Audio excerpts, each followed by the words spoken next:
ఎంత ఎంత తేడా ఉంటుందండి వయసు? సంవత్సరం నుంచి 2 ఏళ్ళ లోపు చిన్నాడు. మీరు ఇందాక ఇంకో మాట అన్నారు కదా, గౌతమి చౌదరికి ఆల్రెడీ ఎఫ్ఐఆర్ ఉంది అని. అంతకుముందు ఆమెకి ఉన్నారు, బాయ్ ఫ్రెండ్ ఉన్నాడు. మరి బ్రేకప్ చెప్పేసి వీటితో వచ్చింది. వీడిని ఇష్టపడింది ఆమె. వీళ్ళిద్దరు ఇష్టపడ్డారు. అంటే ఎవరన్నా అన్నారో మీరు మీతో, లేకపోతే మీరు అనుకుంటున్నారు అట్లా బాయ్ ఫ్రెండ్ ఉన్నాడు అని? మీరు కూడా ఒక ఆడపిల్ల మీద ఎలిగేషన్ చేసినట్టే. ఇప్పుడు ఆమె చేసిన ఎలిగేషన్ కాదు ఇక్కడ, మా వాడిని బాగా ఇష్టపడిందని చెప్పడానికి చెప్పా. అతను వదిలిపెట్టి, బాయ్ ఫ్రెండ్ వదిలిపెట్టి మీ అబ్బాయి, ఆ అబ్బాయిను ఈ అమ్మాయిని అల్లరి చేయటం కాదు. నేనేమి వేరే చేశారు అంటలా. ఇప్పుడు నేను మిమ్మల్ని కాసేపు ఇష్టపడవచ్చు, మీకన్నా బెస్ట్ ఫ్రెండ్ ఆయన తగిలితే ఆయన ఇష్టపడవచ్చు. ఫ్రెండ్ గానా ఇంకో రకంగానే కాదు.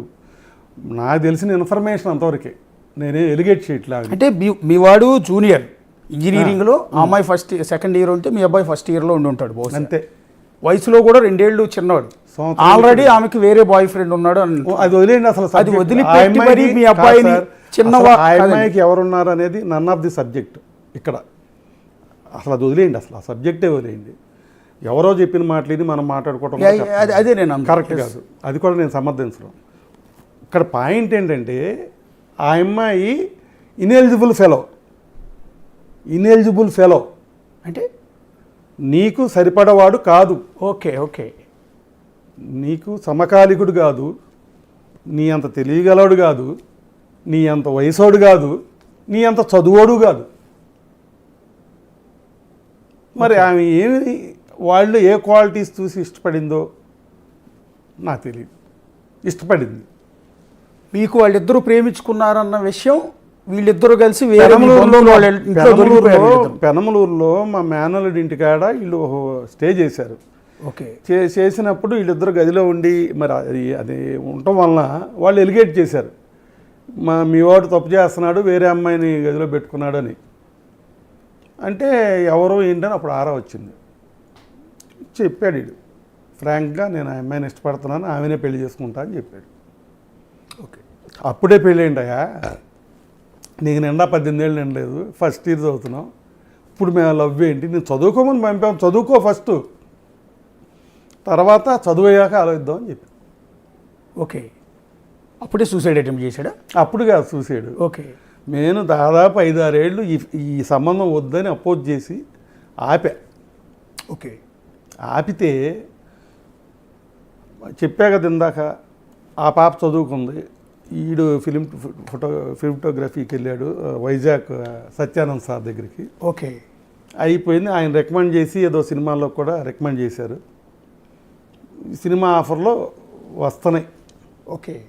అప్పుడు వచ్చారు 3 ఏళ్ళ తర్వాత మళ్ళీ. అంటే చదువు అయిపోయినప్పుడు అడిగితేనేమో అలా చెప్పాం కదా, చదువు అయిపోయాక 3 ఏళ్ళ తర్వాత ప్రపోజల్ వస్తే కూడా మళ్ళీ పోస్ట్పోన్ చేశా, వద్దని. ఓకే. అది మర్యాదకరమైన సమాధానం చెప్పాలి కాబట్టి నేనేం చెప్పానంటే, మా అమ్మాయి కూడా ఉంది, మా అమ్మాయి పెళ్ళయ్యాక, అది పెద్దది 6 ఏళ్ళు, ఆమె పెళ్ళయ్యాక నేను వీళ్ళ పెళ్లి చేస్తానని చెప్పా మా అయ్యంకుడు గారికి కానీ పాపకు కానీ. మళ్ళీ పాపం దాంట్లో వాళ్ళు ఏం తగాదా పడలేదు, సరే అట్లాగే కానివ్వండి అన్నారు. మళ్ళీ 3 ఏళ్ళు గడిచింది. నేను మ్యారేజ్, ఆ పాప పెళ్ళి అవ్వాల, నేను మ్యారేజ్ సంగతి ఎత్తాను. వీడు తరచూ ఆ అమ్మాయి దగ్గరికి వెళ్ళటం, వాళ్ళ ఊరు వాళ్ళ ఇంటికి వెళ్ళటం రావటం, వీళ్ళు కలవటం అనేది మాత్రం మానలా. నేనేమనుకున్నానంటే వీళ్ళు గ్యాప్ వస్తే విడిపోతారు అనుకున్నా, కానీ స్ట్రాంగ్ అయ్యారు. ఓకే. అటాచ్మెంట్లో స్ట్రాంగ్ అయ్యారు. అయ్యి మళ్ళీ ప్రపోజల్ పెట్టారు.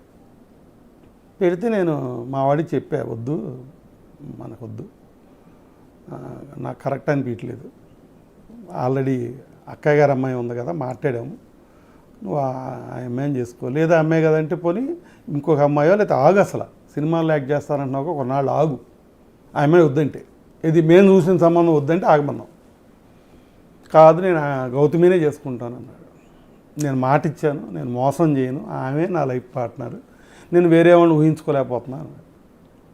వాళ్ళు తీసుకెళ్ళి బతిమలారు మా సిస్టర్ వాళ్ళు, కాలేజీలో ఏదో జరుగుతూ ఉంటాయ్యా, రియల్ లైఫ్కి వచ్చేపాటికి రియల్గా ఉండాలి, నువ్వు కుటుంబాలు ఇవి, కుటుంబ పరువులు కుటుంబాలు ఉన్నాయి, ఇక్కడ కుటుంబాలు కలవాలి కాబట్టి నువ్వు కూడా చేసుకో అని చెప్పారు.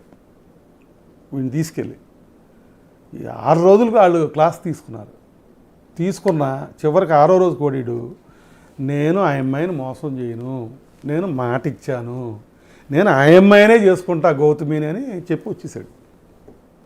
ఓకే. వచ్చేసి మా దగ్గర ప్రపోజల్ పెట్టాడు. నేను అసలు ఏమి అరగనట్టుగా వెళ్ళిపోతున్నా. గమనించాడు. ఈడు ఆ అమ్మాయి ఏం మాట్లాడుకున్నారో లేకపోతే ఏం ఆలోచనలు చేశారో నాకైతే ఏం తెలియదు, కానీ స్లీపింగ్ పిల్స్ మింగాడు. ఓకే. నేను లేగట్లా, ఒక రోజంతా అయిపోయింది లేగట్లా. ఏంటని చూస్తే వీడు స్పృహలో లేడు. సిరి హాస్పిటల్ ఏలూరు అని డాక్టర్ సాయి గారి దగ్గర ఇతను అడ్మిట్ చేసాం. అడ్మిట్ చేస్తే ఒక 4-5 రోజుల తర్వాత నార్మల్ అయ్యాడు. ఇంటికి తీసుకొచ్చాం. వాళ్ళు వచ్చారు చూడటానికి ఈ అబ్బాయిని. మా ఇంటికి కూడా వచ్చారు. ఏమండి వాళ్ళిద్దరూ ఇష్టపడ్డారు, దాంట్లో మా పాత్ర ఏం లేదు కదా, అట్లా మీ పాత్ర లేదు, ఇష్టపడ్డారు కాబట్టి పెళ్లి చేద్దాం అనుకుంటున్నామని వాళ్ళ పేరెంట్స్ అన్నారు. నేను ఇంతకుముందు చెప్పిన సమాధానం చెప్పలేకపోయా వాయిదాకి.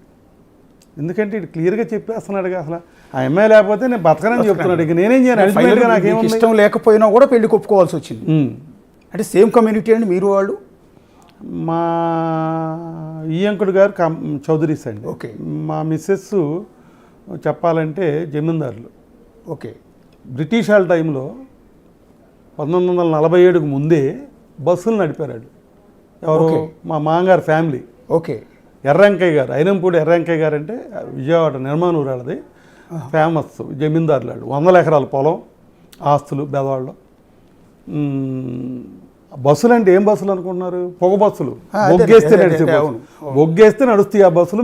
దానికి మెడ్రాస్ మెకానిక్